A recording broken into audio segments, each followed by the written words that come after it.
géographique, vous avez aussi les planches d'observation, vous avez aussi le matériel géométrique qu'il faut et tout ce dont on a besoin maintenant. Demandez au niveau du stockage. Nous avons un parc. Nous avons un parc maintenant où scier tout ça. Donc, le maître maintenant peut demander, donnez-moi, passez-moi le numéro tel, carte numéro tel, et on lui envoie ça. Avant de cours, ou bien un jour avant maintenant la prestation. Et là maintenant, il saurait faire maintenant son cours normalement. Voilà, donc c'est ça. Vous avez le ministre de l'Intérieur, vous avez le ministre des Finances et du Budget, vous avez le ministre de la Défense et de la Sécurité, vous avez le ministre de la Santé, de la Solidarité, de l'équipement, sport, culture et tout ça. Donc nos élèves sont responsabilisés. Donc en charge, ils sont vraiment responsables. Donc ça c'est le gouvernement de l'école. Bon, là aussi, je vais en revenir un peu avec le Prytanée militaire. Envoyer au niveau maintenant de Charles Thioréré nos élèves. Nous en sommes maintenant à notre 4e récipiendaire. Et c'est en 2005 maintenant qu'on a eu à présenter notre premier ACNI au Prytanée militaire. Les deux là maintenant ont eu leur baccalauréat. Donc l'un maintenant fait le génie civil maintenant au niveau de l'école politique de Thiès. L'autre maintenant est à IAIM. Ok? Donc celui-là, il est venu en 2013, ACNI au Prytanée militaire. Et en 2014 aussi, comment dirais-je, on a eu un ACNI au Prytanée militaire. Je pense bien que pour le concours du Prytanée militaire, ça va se faire maintenant, mercredi, Inch'Allah. Demain. Donc on souhaiterait vraiment d'avoir encore d'autres ACNI. Et vous savez maintenant, pour le Prytanée militaire, ce sont les 50 premiers du Sénégal que l'on sélectionne pour ces écoles-là, pour cette école-là. On n'a eu qu'un seul élève qui est affecté dans la sous-région, c'est Pape Mamadou Diop. Bon, bien qu'il a du mérite, les autres ont été mieux positionnés. Le premier s'était positionné 20e du Sénégal. Donc je pense bien que là aussi, ce sont les fruits maintenant du système. Voilà. Coran.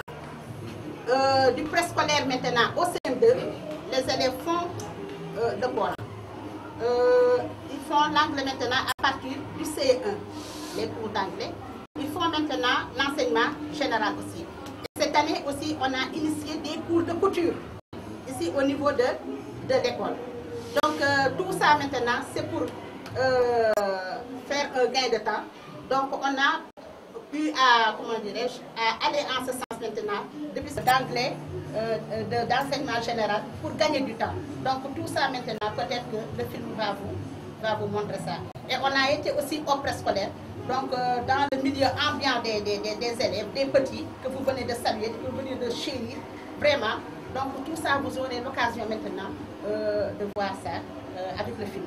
Donc pour être vraiment... Donc on va essayer maintenant de regagner la tâche. Il y a beaucoup de choses qui nous attendent. Voilà, merci. Merci de votre famille.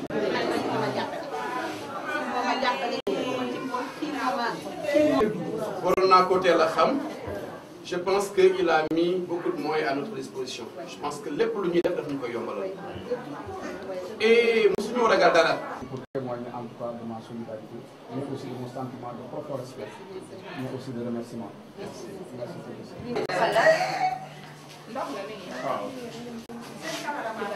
Parce que mon fait je m'appelle Madame Diouf.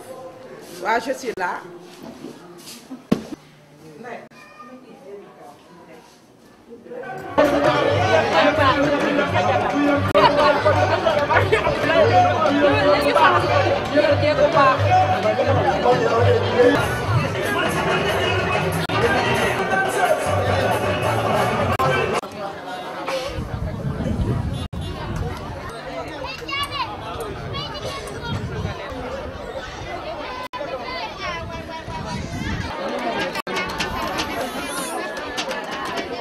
Cette signe, nous dalal ko. C'est plus symbolique.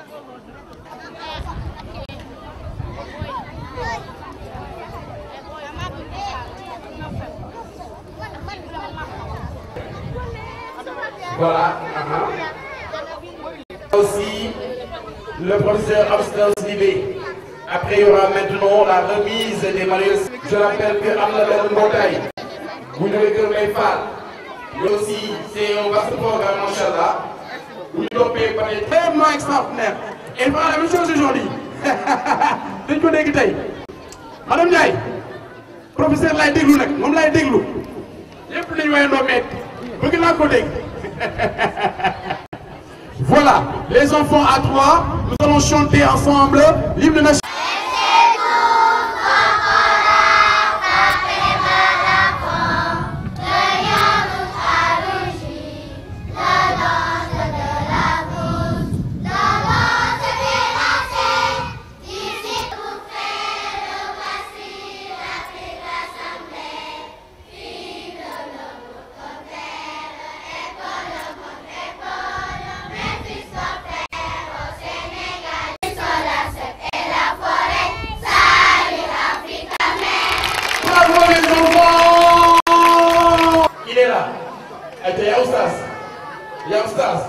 رب العالمين مالك الذين أنعمت عليهم ولا الضالين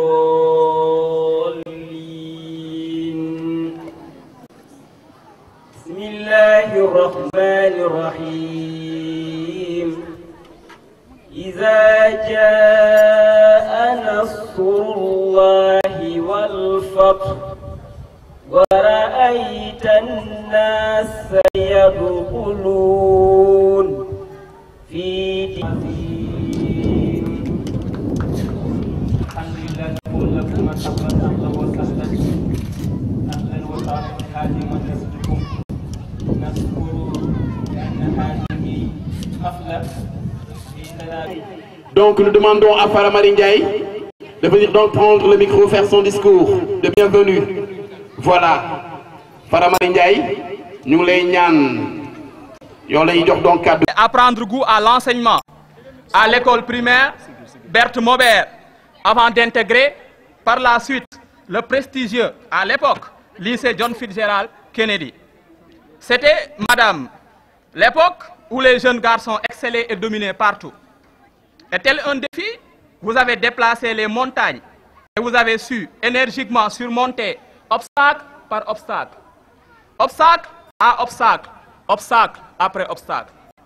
Votre passage à la faculté des sciences juridiques et économiques vous ouvre grandement les portes de la célèbre et tant redoutée l'université de Paris 2, plus connue sous le nom de Sorbonne. Et vous obtenez votre doctorat d'État en droit. Ce n'est pas tout, madame. En 1993, vous réussissez avec brio au concours d'agrégation du CAMES et vous êtes professeur titulaire des universités depuis 2003. Donc, incontestablement, madame, vous capitalisez plus de 3 décennies d'expérience.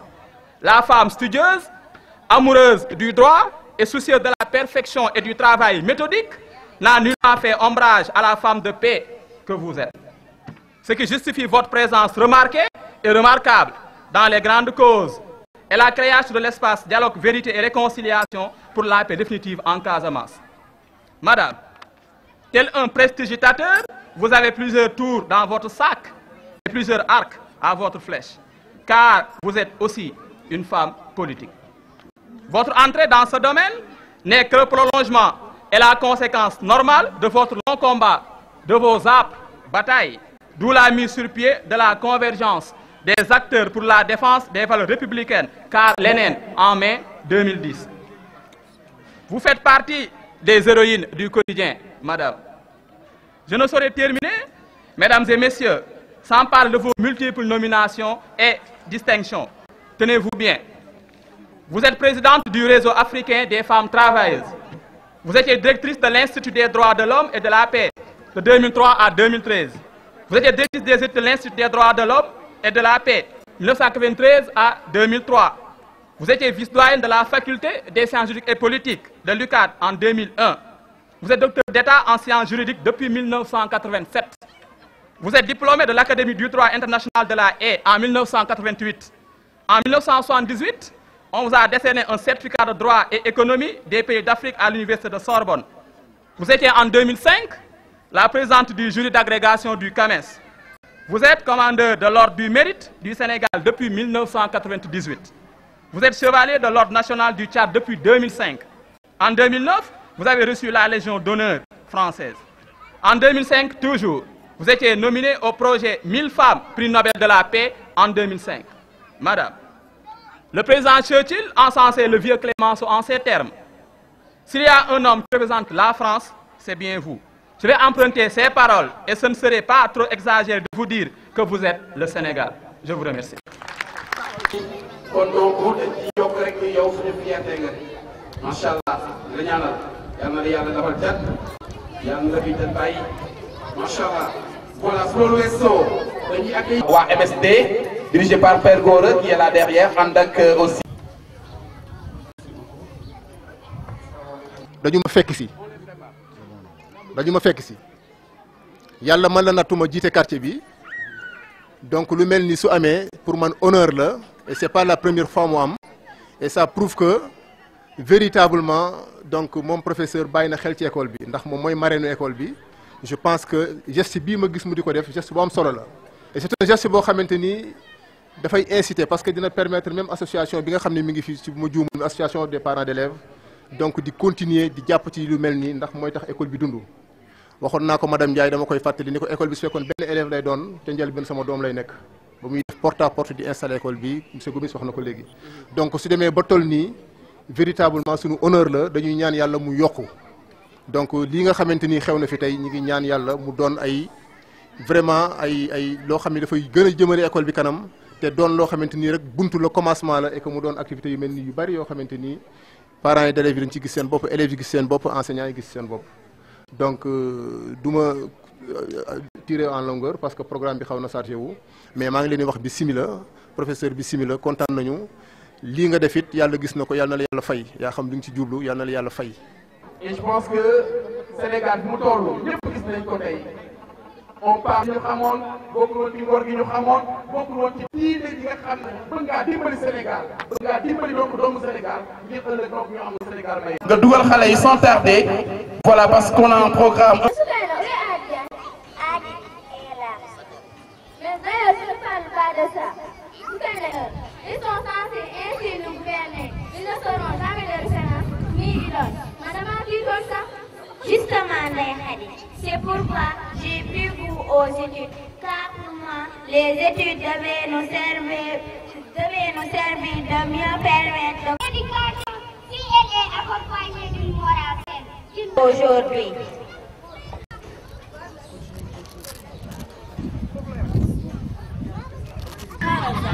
Vraiment, ils sont douloureux.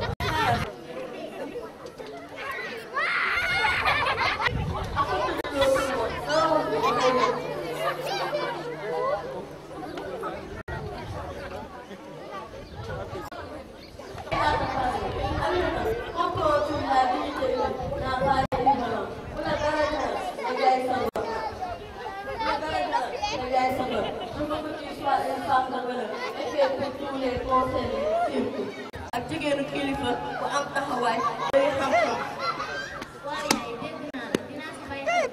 waxi mag day guddee rek waaye bu faral jàppal bu baax ni ma la wax maa ngi jub kenn. Je ne sais même pas quelle voie devrais-je prendre. Je ne sais même pas quelle voie devrais-je prendre. Mais les dirigeants man de soppe na ma di te xamuma ko.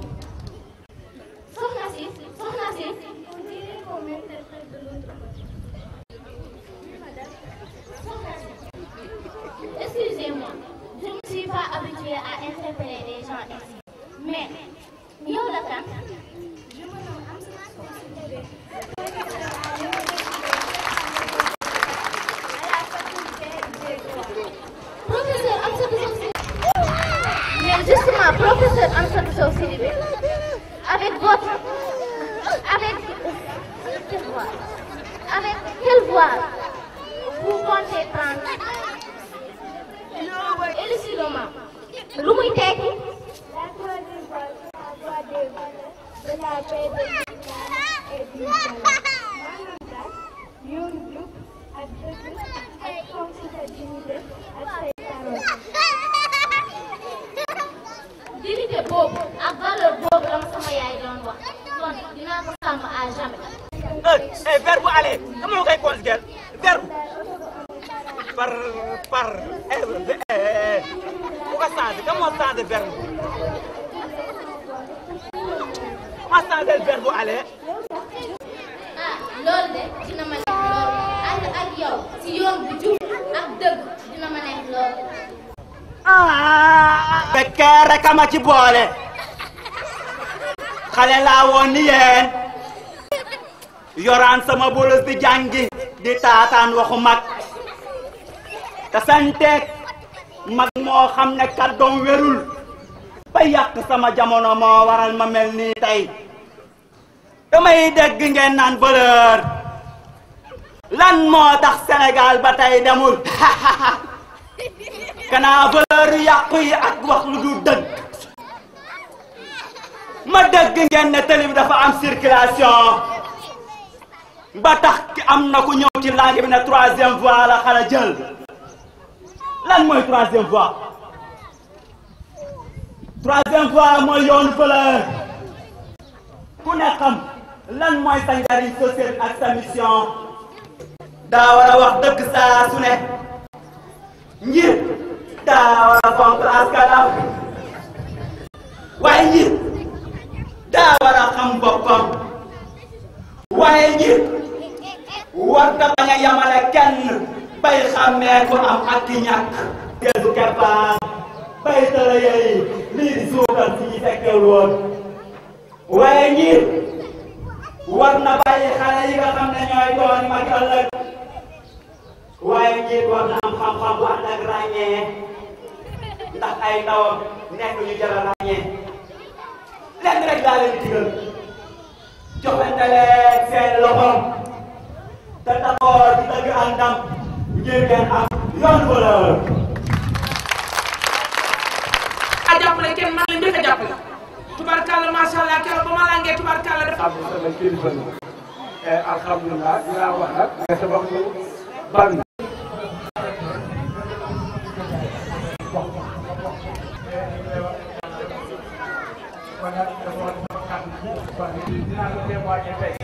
Association des parents d'élèves.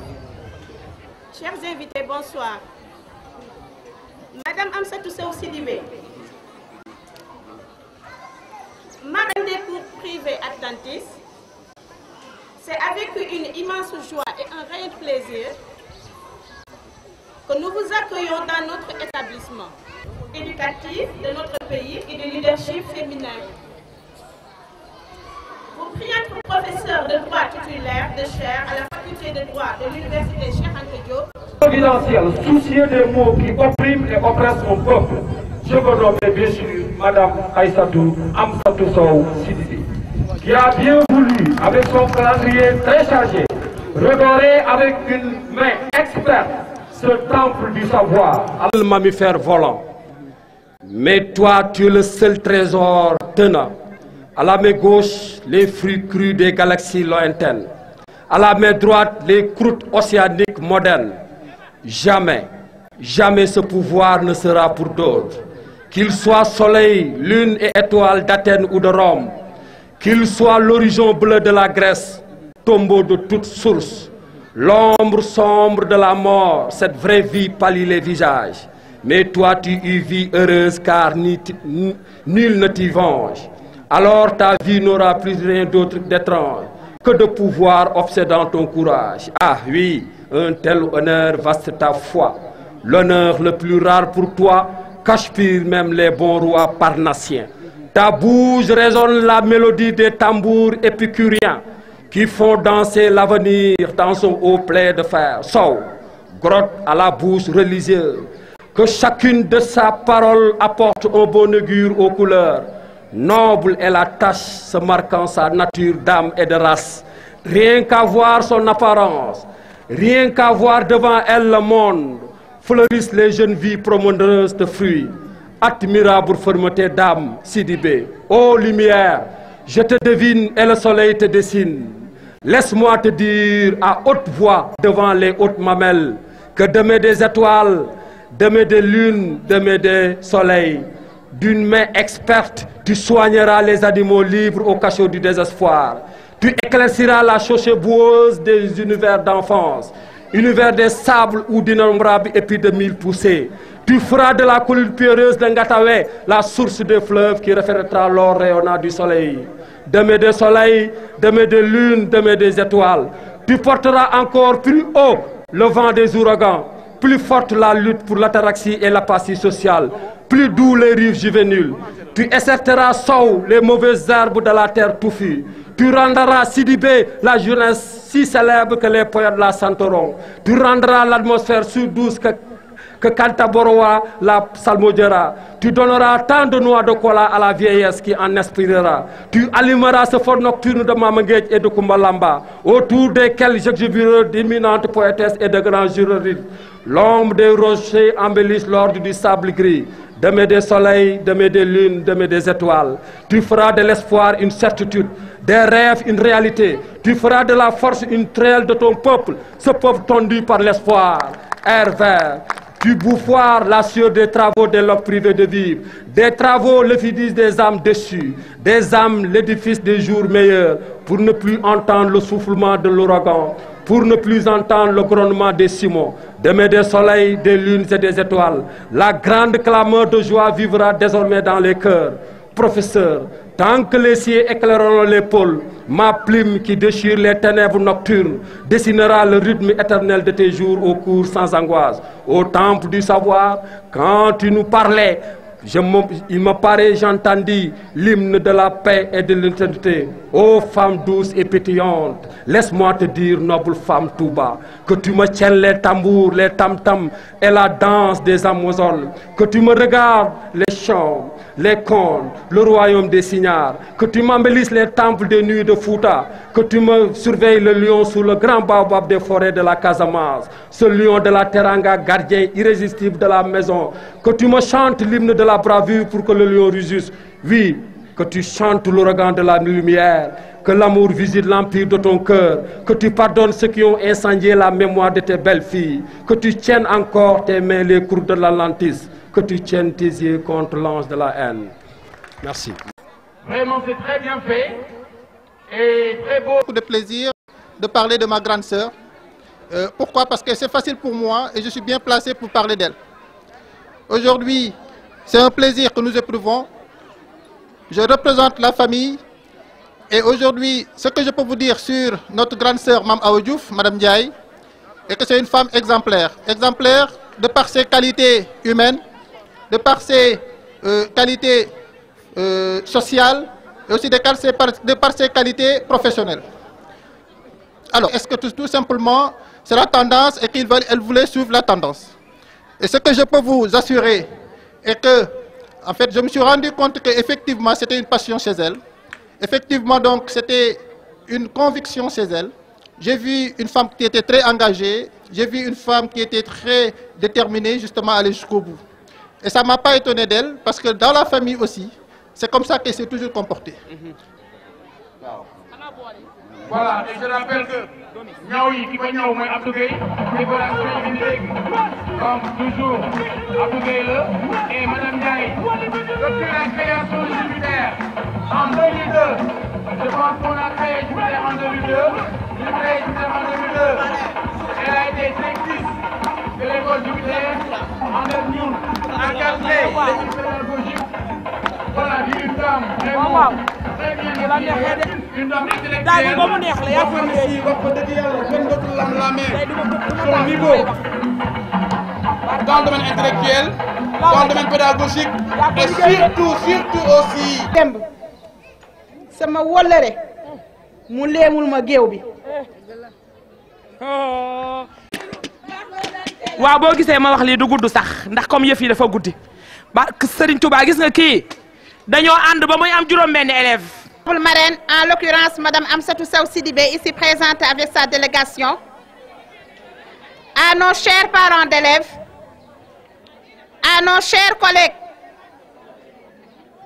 et chers élèves, mesdames, messieurs, hôtes et invités qui se sont joints à nous, bonsoir. Professeur, votre présence parmi nous nous réjouit et représente plusieurs symboliques. La première, c'est la présence du professeur d'université qui doit montrer à toutes les filles et femmes présentes qu'à force d'abnégation, les élèves filles peuvent atteindre les plus hautes sphères du savoir et de la prise de décision. Vous êtes de ce fait un exemple pour nos élèves.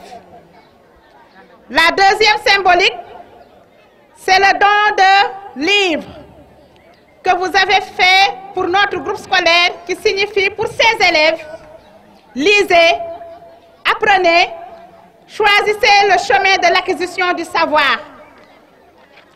Le troisième symbolique, c'est la présence de la femme politique. Au Sénégal, une femme ne peut pas se permettre, ne peut pas se mettre dans une sphère politique sans créer, en créant son propre parti, si elle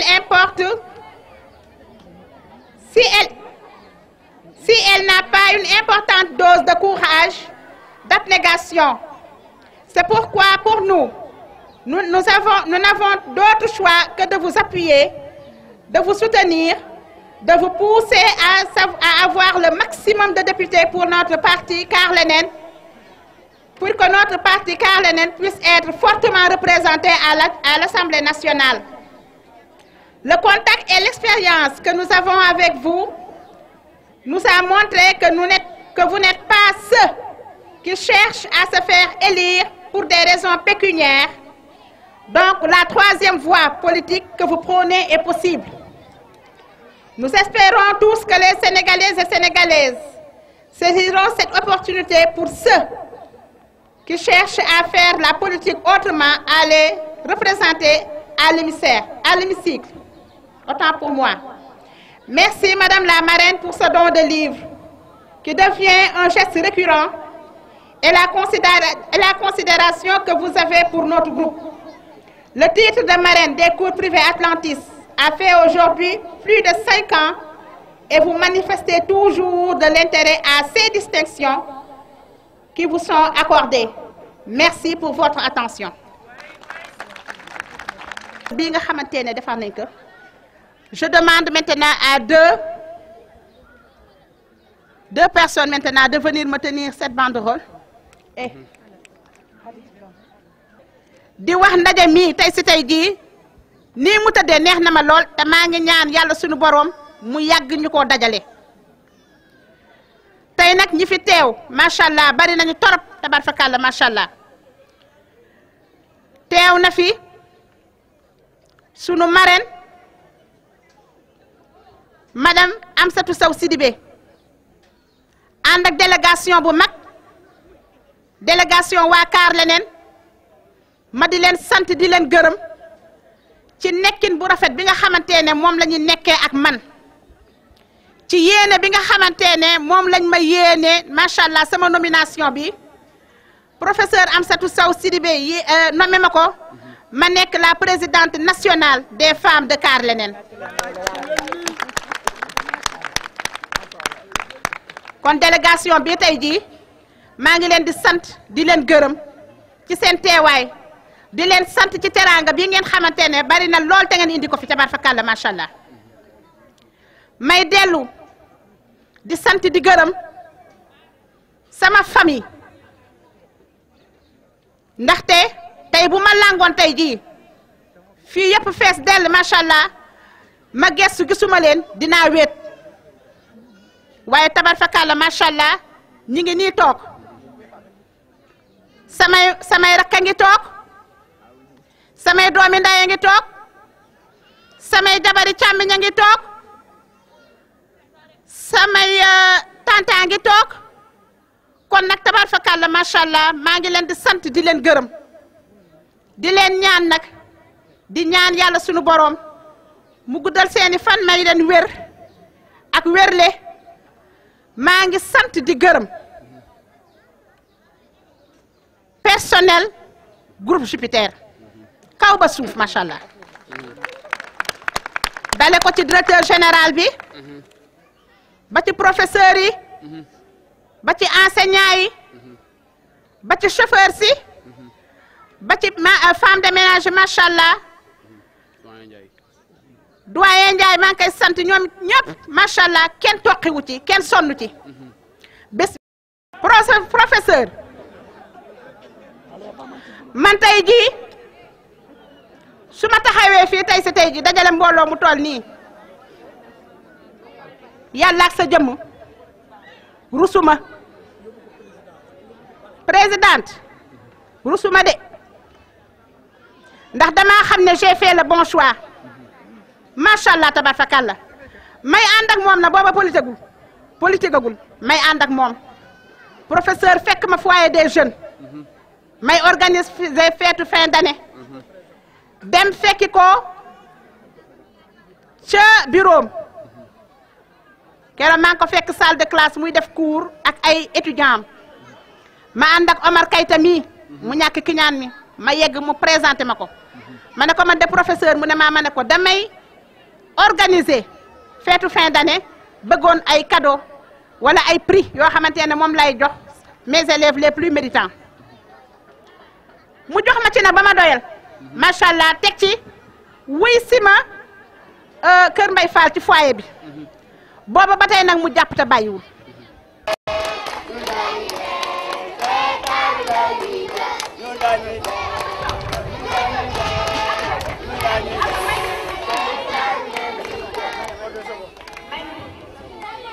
un message ndax suñu parti politique bi ñu ko tuddee kaar leneen ma wala jaarale garanti boo xamante ne mooy suñu engrais muy daw ci tey ci kaw tey ma troisième fois politique kon ñun considéré nañu déjà ne kaar bi seer na say loxo set macha allah Sénégal foo ciy dem amoo sens interdit da ngay teen nang ñun bëgg nañ ci yow te dinañ la gunge ba fa nga jëm incha allahu rabbi bu soobee yàlla ak nante bi législative yi nga xamante ne ñi ngi ci jëm man day wax dëgg yàlla ak nante bi maa ngi ànd ak sama xale yu góor yii nag nga xamante ne bëgg leen a beral ngërëm moo tax ma di leen mujjal ci samay wax muy xale yu góor yi nga xamante ne ce sont les jeunes de Petit Mbao ana ngeen Omar Kayta jóg leen andi bi yàgg macha allah tabarfakàlla ku ne gis sa càpputeef dund nag wax dëgg yàlla ak wante bi bay dem biir assemblée nationale di fa siéger incha allah loolu laay ñaan. mu xool xam ni valeur yi ñu koy inculqué xale jigéenu Sénégal ndaxte ku ñu jigéen daa la lion bi waa fara alcaaka jama alcaaka nga def leer doole yemul tubaarkàlla macha allah laaw la cat yow ku la gis bëgg la yow ku la xool laaw la cat macha allah yow nga naa nekk ca Fora di def lu baax. maa ngi sant madame Ndiaye mi nga xamante ne tey jii moom bés bi yëg ma lool woo ma boobu ba tey di ma invité ni pour naa ñëw ci journée bi mu jaral ma nag ndax ni mu jàpp sama présidente bi di Amsatou Sow Sidibé di koo xamante ne gor la jàmbaar la géer la koo xamante ne du kuy dem muhammadin wasallim tey day dama bég sama mbégte amul àpp moo tax maa ngi door waxtaan wi ci nuyoo nuyu ñi nga xam ni tey dañu bàyyi seen journée seen après-midi ñëw toog fii di feete xale yi ma di ko dooree nag ci suñu xarit suñu am di jàmm suñu militante une femme leader respectable et respectée Madame Mame Awa Diouf Madame Ndiaye dinaa dellu si waat ci moom waaye dama ni woon balaa ma koy nuyu monsieur Moustapha Ndiaye di borom këram ndax dañu ne derrière toute grande dame il y a un grand homme te moom macha allah Moustapha c'est un grand homme macha allah jàppale na bu baax maam Awa teg nañ ci bët ay at a ngi mu tëbay gën a jàpp gën a ŋànk ñu di ko ñaanal yàlla may ko wér fanu gudd ndax mu gën a jàpp ñaanal ko maam Awa ak ñi muy liggéeyal yépp ak famille am su ma leen nuyoo ba pare damay nuyu kilifa yi toog yépp monsieur Diop nuyu naa la nuyu naa personnel administratif et technique nuyu naa personnel enseignant nuyu naa invité yi association de famille jeunes yi fi nekk hommes femmes nuyu naa élèves yi nuyu naa képp ku taxaw waaye ci biir nuyu bi dama bëgg defal mention spéciale koo xam ni dafa ñibbi muy docteur Yahya Ba def ci gox bi liggéey bu rafet bu seral xol yi macha allah li ñuy wut ci nit ci biir gox muy leadership mu am ko maanaam nuyu naa ñëpp bëgguma nag di lim sax ndax ku lim juum waaye bu ma félicité wax sama fierté mani man dama fier je suis fière d'être la marraine du groupe Jupiter et de l'école Atlantis. Particulièrement fière parce que je suis professeure, je suis enseignante, je suis éducatrice. Quand je vois évoluer le groupe depuis plusieurs années et que je me rends compte que c'est un groupe qui est en train d'évoluer positivement dans tous les sens, eh bien, je dis ma fierté d'être la marraine depuis plusieurs années de ce groupe. Peut-être que je porte chance à ce groupe. Merci beaucoup. Alors, ce qui me touche le plus, dans les qualités de Madame Mame Awa Diouf, accompagnée par son mari, par une équipe, c'est cette volonté de faire du groupe un groupe d'excellence. Et ça se voit à travers les résultats. Quand les sortants ont la possibilité d'intégrer l'école militaire Charles Thioréré, eh bien, ça signifie que c'est une école d'excellence. Félicitations. Avec 7 établissements, et en écoutant la liste des établissements que vous avez créés, Madame Ndiaye, eh bien, j'étais sensible au nom que vous avez donné à un de ces établissements, le Panthéon. Le lieu où, vous savez, à Paris, le Panthéon, c'est le lieu où sont enterrés les grands hommes. Et en face de ce lieu qu'est le Panthéon, il y a une université, c'est l'université de Paris 2, Panthéon-Sorbonne, où j'ai eu la chance de faire mes études après la maîtrise ici à l'université de Dakar. Donc, je suis touchée par le fait que vous ayez donné ce nom à une de vos structures. Cela signifie que vous voulez aller loin, Madame Ndiaye. Et merci. Que Dieu vous amène très loin. Alors, la rigueur, eh bien, c'est le maître mot. La qualité des enseignants, c'est le maître mot. Je les ai pratiqués aujourd'hui. Monsieur Dramé, les autres ont montré la haute qualité de leur enseignement. C'est une fierté.